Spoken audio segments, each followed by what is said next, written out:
स्वागत है आप सभी का सी न्यूज भारत में और मैं हूं आपके साथ ज्योति श्रीवास्तव। वक्त हो चुका है महाराष्ट्र बुलेटिन का, जिसमें बात होगी अकोला की, जहां फर्जी भूमि प्रमाण पत्र प्रकरण पर कार्यवाही की मांग को लेकर शोभा वानखड़े आमरण अनशन पर हैं।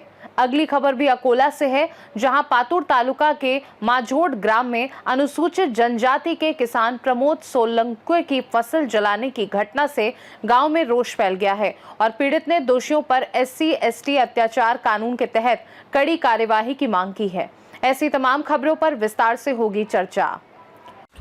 अकोला से खबर है, जो अकोला जिले के बोरगांव बज्जू तालुका में सर्वे नंबर 1 की एक क्लास भूमि पर विकसित गांव थाड़े में राष्ट्रीय राजमार्ग से छोड़े गए रास्ते से सटा प्लॉट बलदेव नथुजी ताइडे को आवंटित किया गया। उनके पुत्र सुभाष बलदेव ताइडे का दावा है कि उन्हें उक्त भूमि का स्वामित्व प्रमाण पत्र तहसीलदार GM इंगोले द्वारा 21 मई को जारी किया गया था, लेकिन शिकायतकर्ता पक्ष का आरोप है कि प्रमाण पत्र फर्जी है। इसमें केस नंबर, आदेश की तारीख और भुगतान विवरण जैसी जानकारी नहीं है। उस तारीख को इंगोले तहसीलदार थे या नहीं, इस पर भी संदेह है। दस्तावेज की नकल मांगे जाने पर कार्यालय ने कॉपी देने से इनकार किया। इस मामले में कार्रवाई न होने से नाराज शोभा भाऊराव वानखड़े ने जिलाधिकारी कार्यालय अकोला में आमरण अनशन शुरू कर दिया। उनका आरोप है कि पुलिस और महसूल विभाग जांच से बच रहे हैं। बोरगांव मंजू पुलिस ने भी 5 अगस्त 2025 को कहा कि ये न्यायालय का विषय है और अनशन करने पर धारा 107 की चेतावनी दी। शोभा वानखड़े ने फर्जी प्रमाण पत्र की निष्पक्ष जांच और संबंधित अधिकारियों व सुभाष ताइडे के खिलाफ फौजदारी कार्रवाई की मांग की है।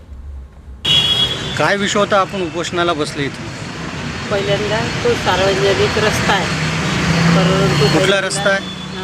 बुद्धविहाराच्या बाजूला पुन्हा गाव कोणतं? बोरगाव म्हणजे सिद्धार्थनगर।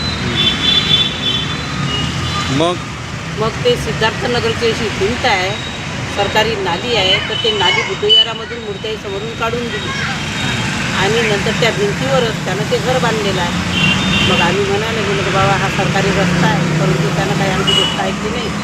नंतर आम्ही पोलीस स्टेशनला, पालकमंत्री, तहसीलदार, कलेक्टर साहेब खूप गेल्या वर्षीपासून आम्ही कागदपत्र देऊन राहिलो, परंतु ग्रामपंचायतलाही दिली, आम्ही सर्वच दिल्या, परंतु आमची दखल कोणीही घेऊन नाही राहिली। तो सार्वजनिक रस्ता आहे, त्याचे फोटोग्राफ्स माझ्याकडे आहेत। तो मुलगा आहे धनदांडगा, व्याजानं पैसा वाटते, व्याजानं पैसा वाटते म्हणून मस्तीमध्ये फुलतो, म्हणून बायांना शिवीगाळ करणे, आम्हाला बुधवारात तिथे बाजूनं जावं लागते, आम्हाला हसते, असं पूर्ण हे करतो, कमेंट करतो। आणि त्यांनी काय केलं, 15,000 रुपये महिन्याची खोली एका विशिष्ट जातीच्या लोकांना ती भाड्यानं दिली आणि 15,000 रुपये त्याचा जावई आहे विशाल इंगोले, हा आहे वंचित बहुजन आघाडीचा कार्यकर्ता।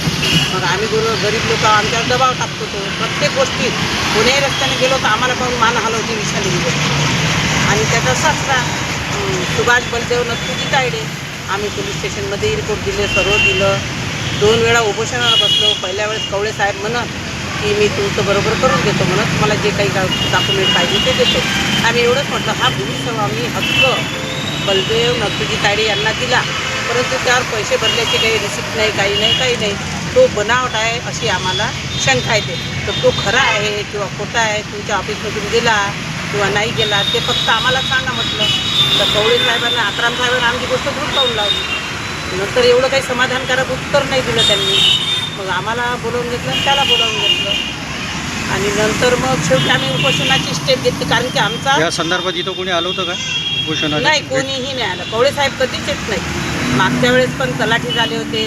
आत्राम साहेब तर बिलकुल मगरूरची भाषा बोलतात। आत्रामचं काय ते? आत्राम साहेब नायब तहसीलदार आहे, ते ऑफिसमध्येच महिला बिल्या पाहिजे असा रबाब टाकतात दुसऱ्यावर।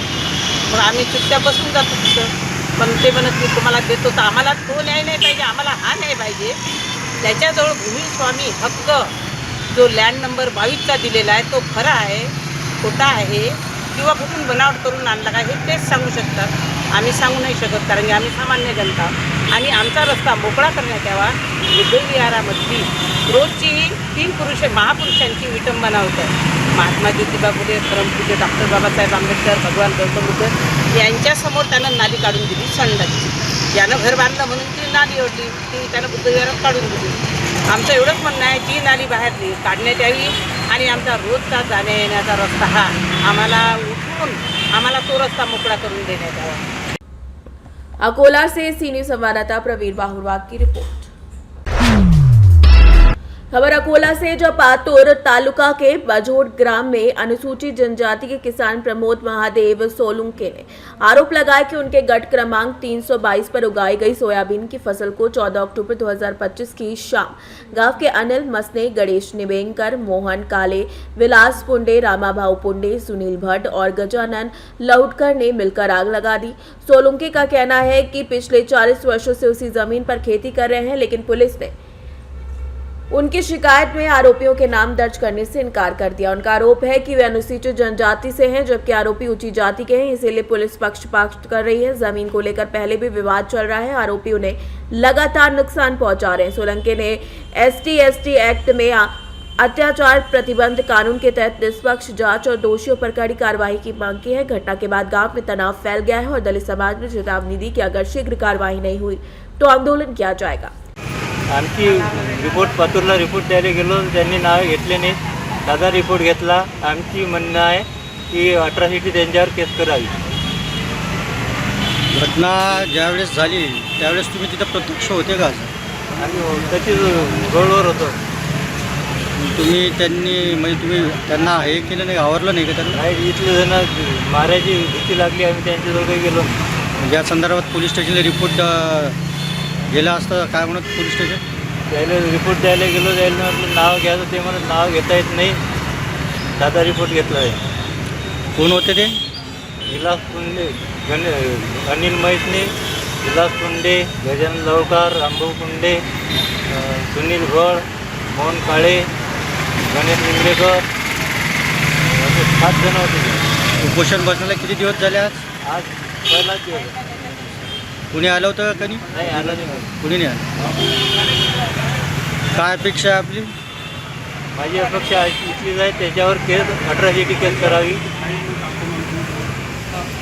अकोला से सी न्यूज संवाददाता प्रवीण बाहुरवाग की रिपोर्ट। महाराष्ट्र बुलेटिन में फिलहाल के लिए इतना ही। देश दुनिया की बाकी खबरों को जानने के लिए आप देखते रहिए सी न्यूज भारत।